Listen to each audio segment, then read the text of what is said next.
Hello दोस्तों, आपका हमारे चैनल में स्वागत है। आज हम बात करेंगे डीएल थ्रूपुट के बारे में। ठीक है, अगर आपके किसी भी ऑपरेटर में अगर आप काम कर रहे हैं और उस ऑपरेटर का अगर आप 4G KPI देख रहे हैं और 4G KPI में अगर आपका जो डाउनलिंक थ्रूपुट है वो लो चल रहा है, ठीक है, जैसे कि आप एक एवरेज ले लेते हैं कि 3 Mbps से ऊपर रहना चाहिए, 4 Mbps से ऊपर रहना चाहिए, ठीक है, और हो सकता है किसी लेयर का जो थ्रूपुट हो वो कम चल रहा हो, ठीक है, तो आप चाहते हैं उसको इम्प्रूव करना। ठीक, इम्प्रूव करने के लिए अगर आप क्लस्टर लेवल पे अपने साइट्स को इम्प्रूव करेंगे तो वो काफ़ी टाइम भी लेगा और ठीक से इम्प्रूव भी नहीं हो पाएगा और आप अपना ध्यान भी नहीं दे पाएंगे। तो इससे अच्छा है कि आप सेल लेवल पे काम करें। ठीक है, सेल लेवल पे आप अगर आप काम करते हैं तो आपको ज़्यादा इम्प्रूवमेंट मिलेगा, ठीक है, और उन्हें अच्छी तरीके से देख भी सकते हैं। ठीक है, तो चलिए सबसे पहले अगर आप डीएल थ्रूपुट के लिए काम करना चाह रहे हैं, डीएल थ्रूपुट को इम्प्रूव करना चाह रहे हैं, तो उसके लिए आपके पास पेलोड होना चाहिए। ठीक है, उन सेल्स पर कितना पेलोड है, ठीक, उसका डीएल पीआरबी होना चाहिए। ठीक है, यानी पीआरबी यूटिलाइजेशन कितना है, ये चीज़ उसकी पता होनी चाहिए आपको। ठीक है, उस सेल की जिसका पहले हम देख लेते हैं। देखिए साइट पर L2500 है यानी TDD है, मैं ऐसे बता देता हूँ TDD है। ठीक है, FDD की काफ़ी लेयर्स हैं, सपोज कीजिए L1 हो गई, ठीक है, L18 हो गया, L21 हो गया, ठीक है, L5 हो गया, ठीक है, L8 हो गया। इस तरीके से आपका यानी जो 4G है उसमें काफ़ी लेयर्स है। ठीक, बट क्या है कि किसी लेयर पे जो पीआरबी हाई है, किसी लेयर पे पीआरबी कम है। ठीक है, तो उसको क्या करना है, आपको इक्वल करना है, जिसकी वजह से क्या होगा, आपका जो ये थ्रूपुट होगा वो इम्प्रूव होगा। इम्प्रूव कैसे होगा, ठीक है, आपने क्या क्या चीज़ लिया, पेलोड लिया, डीएल पीआरबी लिया, ठीक है, एवरेज यूई डिस्टेंस ले लेनी है आपको। ठीक है, जब आप चेंजेस करेंगे तो ये आपको पता होना चाहिए, एवरेज यूई डिस्टेंस आपके पास होनी चाहिए। ठीक है, ये चीज़ आपको ले लेनी है। और UL RSSI अपलिंग RSSI क्या है उन सेल्स की, आपको वो चीज़ ले लेनी है। ठीक है, ये चीज़ आपको अपने पास रखनी है। अब आपको करना क्या है, देखिए पहली चीज़ है, जब आप ऑप्टिमाइजेशन करते हैं तो आपको देखना है कि आपका जिस सेल का थ्रूपुट लो है, ठीक है, उसका जो यूई डिस्टेंस है वो कितनी है।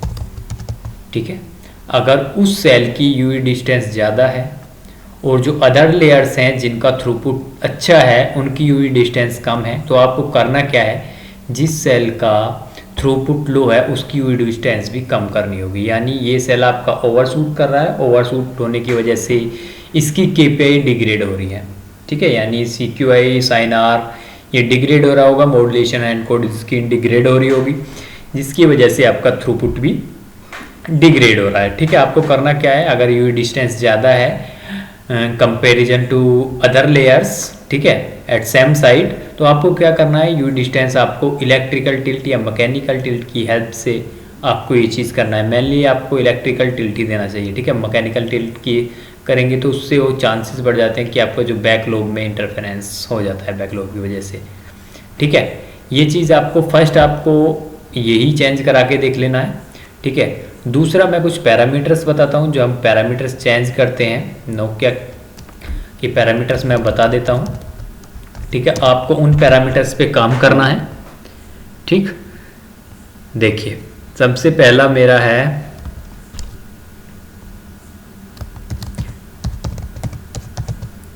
थ्रीशोल्ड 3 इंटरफ्रीक्वेंसी। ठीक है, आप इसकी वैल्यू अगर चेंज करते हैं तो क्या होगा, जो आपका डीएल थ्रूपुट है आप उसे इम्प्रूव कर सकते हैं। ये पैरामीटर्स मैं सभी आपके सामने लिख देता हूँ, ये आप भी लिख लेना। ठीक है, थ्रीशोल्ड, RSRP, IFLB फिल्टर। ठीक है, इसकी वैल्यू आप 110 पड़ी हुई है तो 109 कर सकते हैं, 108 कर सकते हैं, एज पर योर जैसा कि आप करना चाहें अपने ऑपरेटर के अकॉर्डिंग या अपने सीनियर से पूछकर जो भी करना चाहें, लेकिन ये पैरामीटर्स मैं बता रहा हूँ, इनकी वैल्यू आपको चेंज कर देनी है। ठीक है। Third, IFLB, high load GVR DL। ठीक, इसी में आता है IFLB, high load non GBR DL। ठीक है। देन एक आता है IFLB, हाई लोड PDCCH। ठीक है। नेक्स्ट हम फोर्थ की तरफ चलते हैं, target load GVR DL। Target, पहले मैं सभी जो पैरामीटर्स हैं वो लिख देता हूँ, उसके बाद आपको बता दूंगा कि वैल्यू आपको किस तरीके से रखनी है। ठीक है। Target load non GVR DL, target load PDCCH। ठीक,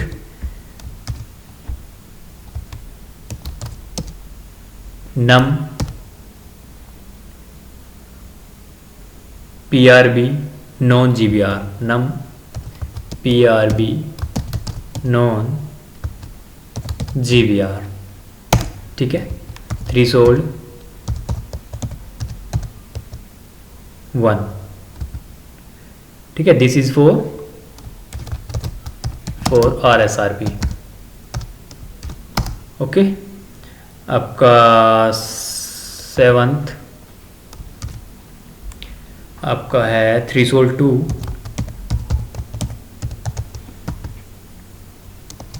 और RSRP, ये भी RSRP के लिए है।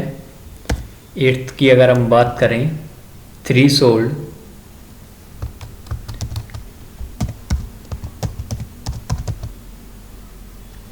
TS2A for RSRP। ठीक है। ये कुछ आपके पैरामीटर्स हैं जिसको अगर आप ट्यून करते हैं, इसमें आपको काफ़ी इम्प्रूवमेंट मिलेगा। जो आपका डाउनलिंक थ्रूपुट है उसमें आपको इन पैरामीटर्स को चेंज करने पर काफ़ी इम्प्रूवमेंट मिल जाएगा। जैसे देखिए, मैं नीचे से स्टार्ट, ये नीचे पैरामीटर है, सबसे नीचे वाले से ही स्टार्ट करता हूँ।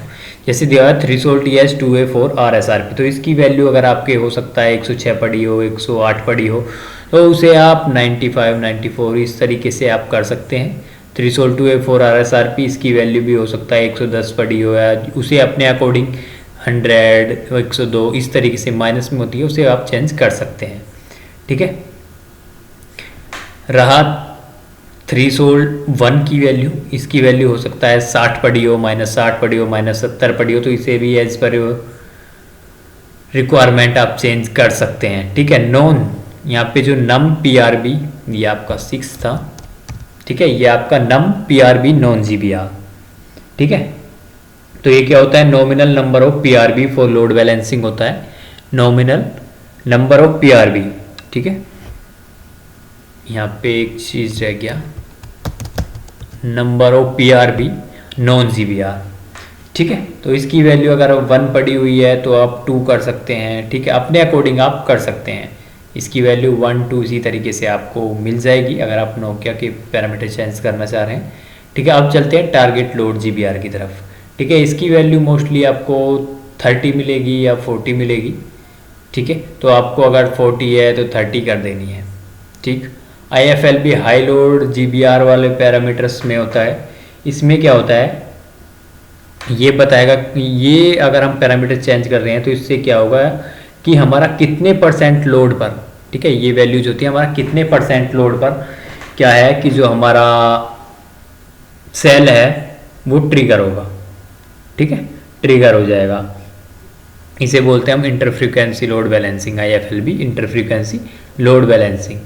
ठीक है। अगर इसकी हो सकता है वैल्यू 60 पड़ी हो, 40 पड़ी हो, तो आपको 20 कर देनी है। ठीक है।